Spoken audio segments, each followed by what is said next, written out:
And all my friends, so I'm going to compare these for you. First, we're going to look at one and then at the other one. They're back to back. Enjoy. This is the end of my personal Keurig journey. Out of all Keurigs that I've had a look at, this is my personal favorite one. It is just awesome. So first of all, have a look. This is the Keurig Duo, of course, with this carafe, not the glass one. Okay, so just so we know what we're talking about. Now it looks, of course, from the front like the Mini. It is, of course, bigger than the Mini. Okay, I'm just saying it's a similar design. And then you have the water reservoir. That is beautiful. Everything about it, the way it self-guides itself, the way that it has a magnet at the side. Let me show you. This is the magnet, you will see in a bit.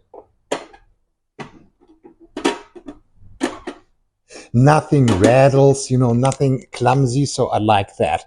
Then what I like is that compared to regular coffee machines, but also the Keurig Duo with the glass carafe, this one doesn't have a heating element. Why? Because it obviously doesn't need one. This thing will keep your coffee warm, right? So that is what this does. And then once you open this, arthritis is not allowing me to.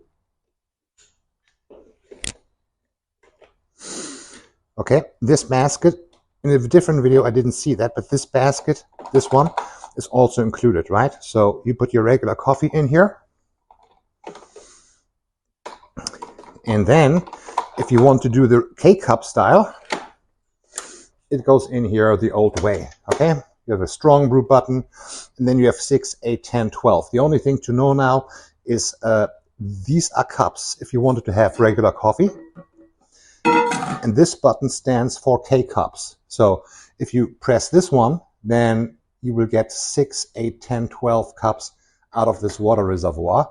And if you take K-cups, then you have to take the carafe out and put a regular cup underneath, because this just means ounces, right? So as you probably know, 8 ounces for a K-cup. For a K-cup, that is probably what most people would consider decent. And then everything above that is maybe a little bit too diluted for some people. So that's kind of the idea here.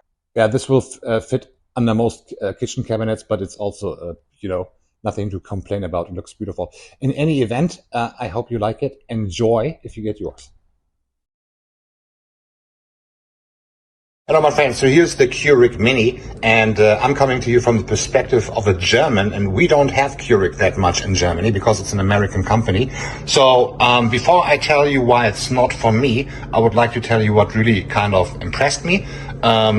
This entire concept where you basically have pods, and then the pods, they get put in here, and then there's this spike which punches a hole in it and so on. I found that so weird. I mean, how do we not have that in Europe? It's kind of practical, right? Now, I've been playing with this one, and I always kind of found the coffee a little bit too bland for me. That's why I purchased a blend that is quite strong. I prefer probably, stronger coffee, like really, really strong coffee. So that's one of the reasons why Keurig in general is kind of okay. You can obviously drink coffee, which is one of the most important things in life. But hey, I mean, what must you have done to drink so little coffee? I'm a guy who buys 1 liter coffee presses, and so I don't understand this entire concept. Okay, so the good thing, of course, is also this design, how this works. I find that kind of cool, I have to say. And you take this out, and then you have to. That is kind of ingenious, and I do see where the success of this company is coming from. At the end of the day, there's nothing to explain. These buttons. That's all this thing has. And then you create your coffee. So I find it ingenious. I also see how it is not very heavy, so you can put this into certain types of vehicles to go on a trip. Maybe not an overseas trip. Well, maybe you could, but it's nice, and also for small kitchen spaces, this makes a lot of sense. For someone who drinks coffee and coffee and coffee, or has a family and they all want some coffee, I don't see it. Okay, obviously it's a great idea though in general.